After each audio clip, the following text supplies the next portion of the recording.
Well, hello and welcome back to The Artist's Way. We are doing week 4 this week. I just opened the page and I saw 2 words waiting for me there that made me go, oh boy, this is that week.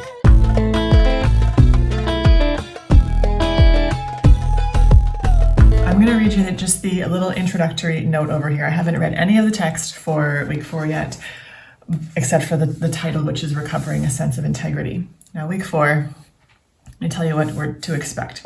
This week may find you grappling with changing self-definition. The essays, tasks, and exercises are designed to catapult you into productive introspection and integration of new self-awareness. This may be both very difficult and extremely exciting for you. Warning, do not skip the tool of reading deprivation.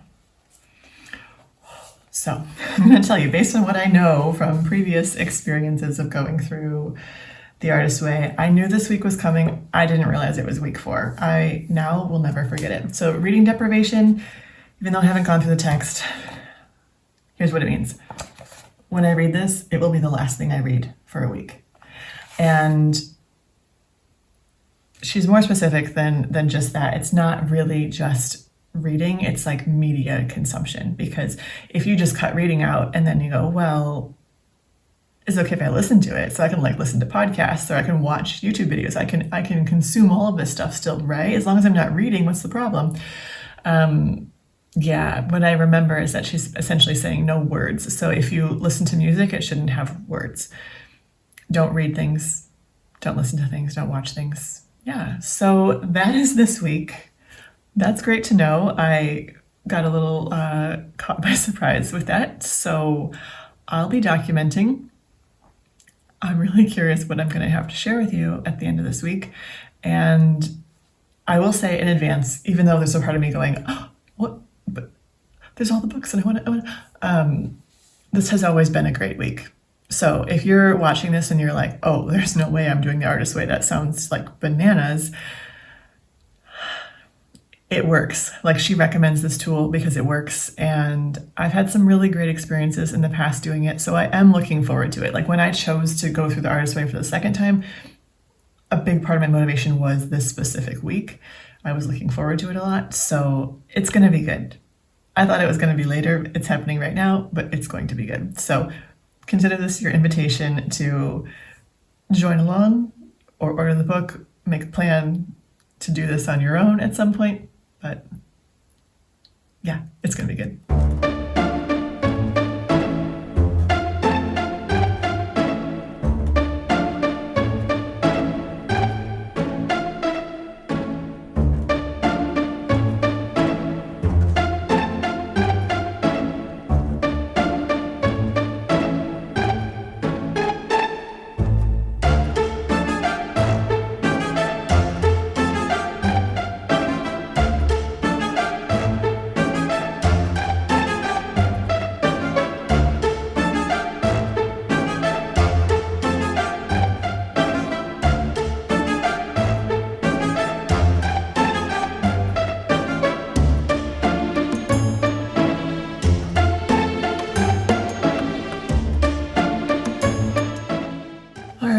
Welcome back. This is the part where we talk about how week 4 went. Now, yes, what my previous self a week ago thought when she opened this up and realized it was the week of reading deprivation was correct. It was a bit challenging. I do believe I said in that first part that it included, total media deprivation, don't even listen to songs with words. I don't know where I got that from. Once I actually read the book, there was nothing about that. She does just talk specifically about reading deprivation in here, but considering this is the 25th anniversary edition, what year was this book published? Because I don't think I bought it in the year that it was the 25th anniversary. Let's see here. Oh, 1992. So pre-Netflix, pre-YouTube, pre all the things. So I knew for myself that I would substitute reading with YouTube or Netflix. So I was like, okay, those things definitely have to go. And yeah, I also didn't really want to just replace it with listening to a lot of songs that I connect with the lyrics. So I spent the week listening to a lot of instrumental stuff. Towards the end, I finally was like, okay, I can't handle this anymore. I need a little bit of like something with some words. I want to hear someone sing. But I was really enjoying. I was listening to the London Philharmonic, an album that I borrowed from Hoopla, and also some the soundtrack of like Studio Ghibli movies, which I just like. I think that's nice, uplifting music. So let's go through some quotes from this week and then talk about how it all went.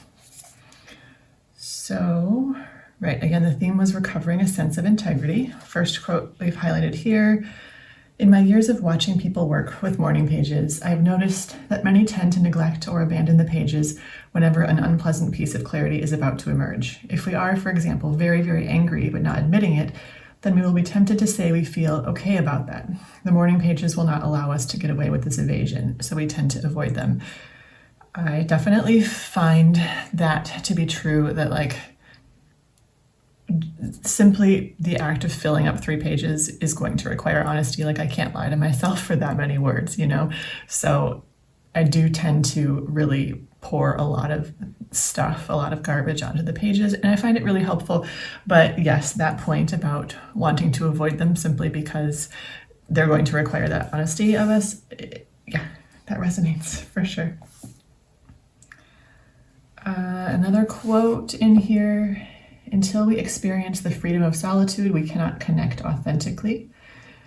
I mean, I'm just a big fan of solitude. I think I've learned so much about myself from the times, like the years that I lived alone and had to get comfortable with that and befriend myself. So I like to prescribe that a lot. Here's another quote. Just as travelers on a jet are seldom aware of their speed unless they hit a patch of turbulence, so too travelers on the artist's way are seldom aware of the speed of their growth. I thought that was such a great metaphor, that like we are, because I resonate with that, like being on an airplane and it feels like it's never going to end. But like the reality, and even if you look at the map on the screen on the plane, it's like we're barely moving, but of course you're flying, literally. You're going so fast. And I think it's similar for sure with this, that like, no, there absolutely is growth happening, but you don't realize it until you have a challenge. And also I find that the value of morning pages or any sort of journaling is being able to look back. And sometimes you look back at the very, very recent past and you go, oh wow, I felt totally different like 4 days ago. But we were so focused on the moment, on our current state of being, that it's hard to remember how we felt 3 days ago. Let's see, here we have another quote. What you have been doing is wiping the mirror. Each day's morning pages take a swipe at the blur you have kept between you and your real self. As your image becomes clearer, it may surprise you. I liked that metaphor as well, the cleaning of the mirror. Okay, and now here's the section about reading deprivation. I highlighted, I believe, just two more little things here. Here's the first thing.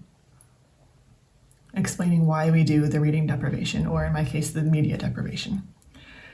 It is a paradox that by emptying our lives of distractions, we are actually filling the well. Without distractions, we are once again thrust into the sensory world.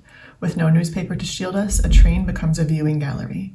With no novel to sink into and no television to numb us out, an evening becomes a vast savanna in which furniture and other assumptions get rearranged. Yeah, the time really opened up, I found, for myself in this week. I generally am listening to a lot, like I'm consuming a lot auditorily throughout the day. And one thing that came up with that is because I was just listening to instrumental music, I didn't have someone else's thoughts or words to fill up my mind. My brain was like, well, let me provide some words and memories and thoughts to keep you entertained, which was like a highlight reel of everything I've ever done that's cringy, every embarrassing thing I've ever done or said, or, just a lot of this, like, let's revisit all this stuff.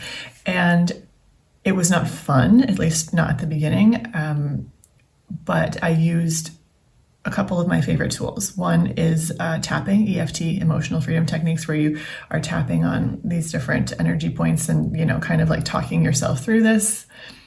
that's something I used to do a lot. I like to revisit it when I feel uncomfortable.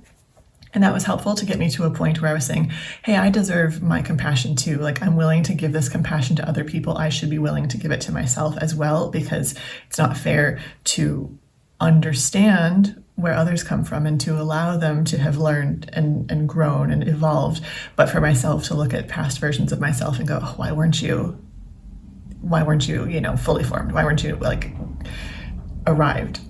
So that was helpful. And also the other favorite tool is taking those concerns and bringing them to my husband and going like, is this legitimate? Like, is what my brain is telling me legitimate? And he's like, no, not at all. Like, you don't have to go and revisit everything, because my brain is telling me that I should like make an amends tour and go apologize for every weird thing I've ever said. And both of us came to the point of like, okay, people have forgotten about these things. Are you going to bring them to them and go like, hey, remember that weird thing? Well, here's another weird thing. I'm going to remind you of that and apologize for it. And it's a little too much. It's a little too much like raking yourself over the coals martyrdom. So I don't know. I think that revisiting the tools that are helpful so that we are able to have compassion and understanding for ourselves and move on is a really great, wonderful thing. There was one other quote, one last one I wanted to share towards the very end here. The nasty bottom line is this: sooner or later, if you are not reading, you will run out of work and be forced to play. You'll light some incense or put on an old jazz record or paint a shelf turquoise, and then you will feel not just better, but actually a little excited. So in addition to not doing my listening during the day, I also didn't have my evening like watching something on Netflix or reading a book before going to bed. So I spent a lot of time just knitting in the evenings. And I mean, granted, when something would come my way, like when my husband was like, hey, here's a text chain from our neighborhood, sharing some like neighborhood drama, and it's all in turquoise. Turquoise. I just said the word turquoise, and it's all in Turkish. I'm like, oh yes, let me try and see how much of this I can understand, because I'm so like starved to get to read something, which is sort of hilarious. But I found myself sleeping better, probably because I wasn't getting all that screen time, and also just really moving forward with this knitting project, getting it to a point where I got to do my first try on, that I'm making a top-down sweater. So I was getting to see like, okay, this fits the way I want it to. The color is great. I'm excited to keep going with that. And then also during this week, I got myself to finally start writing again. So I started doing a live stream a day for the month of February. And during each of those live streams, which is an hour in total, split up at various length sprints, I started writing a new book. So that's great. I'm now 3 days into that, and I've written like 7,000 words, I would say, of this new book. So things are moving along, and I'm really happy about that. I'm not sure I would have had the motivation to get started with that if not for not having the space. I had the space because I wasn't filling it all up with other media. So I found that really interesting, really, really great. I'm glad the week is over. My YouTube watch later list is so full of things that I want to watch, because I would still open the app and be like, so what's coming up on my homepage? I'm not going to watch it, but I am going to save it for later. So I'm ready to get back into that. And also to finish the audiobook that I was in the middle of, so it's time to get back into it. Let's see what we have in our little notebook from the activities of this week. I just did one activity, the one about buried dreams, which was in the middle of the text there. So just, again, sort of like, she gives you these prompts and sort of is like, okay, move through it quickly, like don't overthink it, which is a classic tool I like to come back to too. That's like, don't answer this from your subconscious mind. So move along as quickly as possible so that you're not hemming and hawing and trying to come up with the perfect right answer. So in terms of my tasks for the week, I did do my morning pages every day. That was a great thing to be able to do, because in the mornings I wasn't looking at my phone. I wasn't, able to just fill up my mind with the stuff that I like to fill up my mind with. So I had my morning pages. For the artist day, I didn't actually do one intentional specific thing. I think my knitting is going to count towards this because it was so much fun and I was looking forward to it so much. So that was great. That was wonderful. And now moving forward, since tonight I will be back to my normal routine. I was thinking about it today. Actually, thinking on it as I was doing my morning pages about how am I going to take the learnings of this week and go back into my real life? Like tonight, am I just going to completely veg out in front of my laptop, or how am I going to keep, I want to keep the knitting going, and I want to, what's the plan? So I was thinking, I'm watching this K-drama, which is still releasing, they put out 2 episodes every week. So I don't want to sit down and watch those 2 episodes back to back and then not have any more until next weekend. So I was thinking, well, what if I just give myself a little 20 minutes of each episode, 20 minutes a night, I should say. And then after that, I can put the screen away and I can just do my knitting, because as I mentioned before, I cannot knit and watch a K-drama at the same time because I am not fluent in Korean. That wouldn't make sense. So I think that will be a nice way to incorporate these learnings moving forward. I suspect having, again, less screen time is going to keep helping me feel more relaxed, sleep better, and all of that good stuff. So another great week. I definitely recommend the media deprivation thing. I'm glad it's only a week long. If it had been a full month, I don't know. I'm there's plenty of things I'm willing to let go of, but letting go of books is a bit challenging. And there were certainly little slip ups here and there, moments where I was still posting on social media. So I'd go to post something and then something pops up and I'm like, should I just read this one little thing? So it wasn't perfect by any stretch of the imagination, but it certainly was a lot less consumption than any other week. So let's keep moving forward. Let's see what the next week brings. I have been thinking as I'm going through this that this journey feels so much like the kind of thing that I could so easily and happily stick with it. Sort of you see people online doing I'm posting this thing every day until I get a book deal, or I'm doing this every day until I'm discovered in XYZ way. And I was thinking The Artist's Way, or similar books that Julia Cameron has written, because there's more in this series, going on this path until some result happens, but not really until that result happens, because I think that the path is very much a lifestyle, not just okay, I'm going to do this until suddenly my books are bringing in $100,000 a year and then I'm going to stop and just let it all go. No, not at all. But I am thinking that when I'm done with this journey, I might like to get the next book, another 12-week journey that she wrote, and try that. I don't know if that's the sort of thing you'd be up for. If you're following along and you're interested in doing this yourself, let me know what you think, and maybe it'll be time for me to explore what else Julia Cameron has written. See you next time.